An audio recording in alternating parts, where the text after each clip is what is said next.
바울은 성도들에게 한 가지를 더 권면합니다. 누구에게든지 악으로 악을 갚지 말고 선을 따르라. 이 말씀은 바울이 데살로니가 교회 성도들에게만 하는 게 아니라 로마 교회 성도들에게도 주셨던 말씀입니다. 아무에게도 악을 악으로 갚지 말고 모든 사람 앞에서 선한 일을 도모하라. 이렇게 로마 교회 성도들에게도 바울은 악을 악으로 갚지 말고 모든 사람 앞에서 선한 일을 도모하라고 말씀했죠.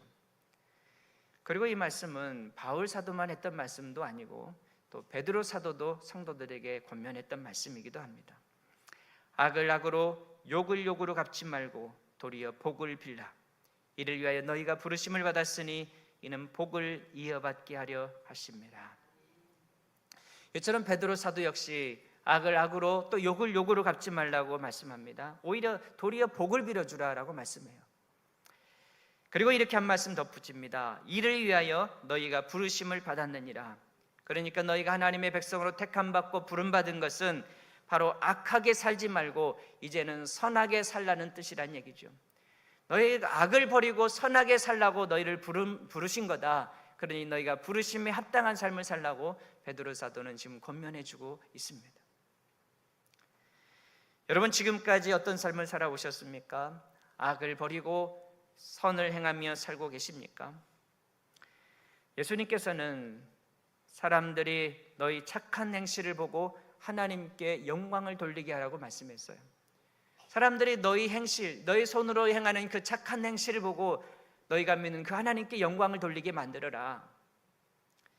우리가 선하게 살면 사람들이 볼 것 아닙니까? 다른 사람들은 다 악하게 사는데, 악을 쫓아 사는데 우리만 선하게 산다면 그러면 세상 사람들이 달리 볼 거 아닙니까? 저 사람 뭔데 우리랑 다르지? 아, 저 사람 교회 다니는구나, 예수 믿는 사람이구나. 그러면 어떻게 되겠습니까? 우리 선한 행실을 통해서 그 선한 행실이 우리의 신앙에서 나온다는 것을 안다면 그들이 어떻게 했어요? 바로 우리가 믿는 그 하나님을 영광 돌리지 않겠습니까? 이렇게 모든 사람 앞에서 우리가 선하게 살아야 합니다. 세상 사람들은 악하게 살아도, 거짓과 불의를 행하며 살아도 우리 성도들은 선하게, 진실되게, 정의롭게 살아야 합니다. 이건 보통 평범한 사람들에게 그렇게 하라는 게 아닙니다. 우리에게 잘하는 사람들에게만 선을 베풀라는 얘기가 아니죠. 악한 자들, 그리고 원수들과 핍박자들에게도 그렇게 하라는 얘기입니다. 아니, 지금 선하게 사는 사람들에게 선을 베풀라는 얘기가 아니라 오히려 악한 자들에게, 원수들에게, 핍박자들에게 선을 베풀라는 얘기예요. 악으로 악을 갚지 말라. 악한 자들이 있는데, 내게 악을 행하는 자들이 있는데 악으로 갚지 말라는 얘기입니다. 욕을 욕으로 갚지 말라. 나를 욕되게 하는 자가 있다는 얘기예요. 근데 나도 똑같이 욕으로 갚지 말라는 얘기죠. 바로 내게 악을 행하는 자들, 나에게 욕되게 하는 자들, 그들에게 선을 베풀라는 얘기잖아요. 여러분, 그동안 어떻게 살아오셨습니까? 선하게 살아오셨어요. 악한 자들에게, 원수들에게도, 핍박하는 자들에게도 선을 베풀며 살아오셨습니까?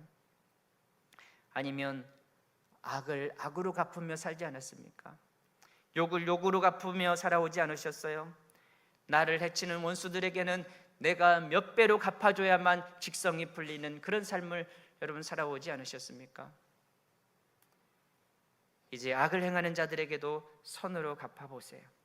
복수하려고 하지 말고 내가 먼저 웃어주고 내가 먼저 손 내밀어 주십시오. 내가 뭐가 아쉬워서 집값껏 얼굴 좀 안 본다고, 집값껏 하고 내가 말 좀 안 섞는다고 해서 나 하나 아쉬울 것 없다. 여러분, 이런 생각 드십니까? 그럼 예수님은 뭐가 아쉬워서 그 얼굴에 침뱉음을 당하시고 주먹질을 당하셨을까요? 예수님 뭐가 아쉬워서 채찍질을 당하시고 십자가의 그 모진 고통을 견디면서 죽임을 당하셔야 했을까요? 예수님도 말씀하셨지만 원하기만 하셨다면 하늘에서 12군단도 더 되는 천군 천사를 불러다가 그 핍박하는 자들을 싹 다 죽여 멸할 수도 있었습니다. 그런 권세가 예수님께는 있었어요. 그런데도 그 멸시와 그 멸을 왜 참으셨을까요? 왜 그 모진 고통을 견뎌내셔야 했을까요? 저와 여러분 때문 아닙니까? 죄 지은 것은 우리인데, 모욕과 형벌을 받아야 할 것은 우리인데, 예수님께서 대신 그 모욕과 형벌을 받아주신 거 아닙니까? 만약에 예수님께서 우리랑 똑같이 생각했다면, 내가 뭐가 아쉬워서 저깟 것들을 위해서 내가 모욕당해야 되지? 우리랑 똑같이 생각했다면 어떻게 됐을까요? 내가 뭐가 아쉬워서 저런 것들을 위해서 십자가에 못 박혀야 돼 라고 하셨다면 여러분 어떻게 됐을까요? 우리에게 남은 건 지옥 형벌뿐이었을 겁니다. 날 위해 참고 견뎌주신 그 예수님이 계시기에 우리가 죄사함을 받고 하나님의 자녀가 될 수 있었습니다. 이제 내가 뭐가 아쉬워서라는 생각이 들 때마다 우리 예수님 생각합시다.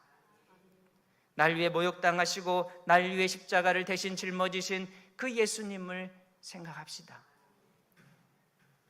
지극히 거룩하시고 영광스러운 하나님의 아들까지도 수치와 모욕을 견디셨는데, 온갖 더러운 것들과 악한 것들과 음행으로 가득 찬 우리가 그깟 수치와 모욕 못 참습니까? 영광스러운 하나님의 아들 예수님도, 아무 흠도 없고 티 없으신 그 예수님도 그 모욕을 다 견뎌내셨는데, 죄악으로 가득하고 더러움으로 음행으로 가득 찬 우리가 그깟 모욕 좀 못 참습니까? 하나님께서는 악하고 음란한 우리들에게도 긍휼과 사랑을 베푸셨어요. 그리고 예수님께서는 죽어 마땅한 우리를 위해 그 목숨을 대신 내주셨어요. 이제 하나님을 생각하고 또 예수님을 생각하면서 우리도 악으로 악을 갚지 말고 욕으로 욕을 갚지 않고 누구에든지 항상 선을 베풀며 살 수 있기를 축복합니다.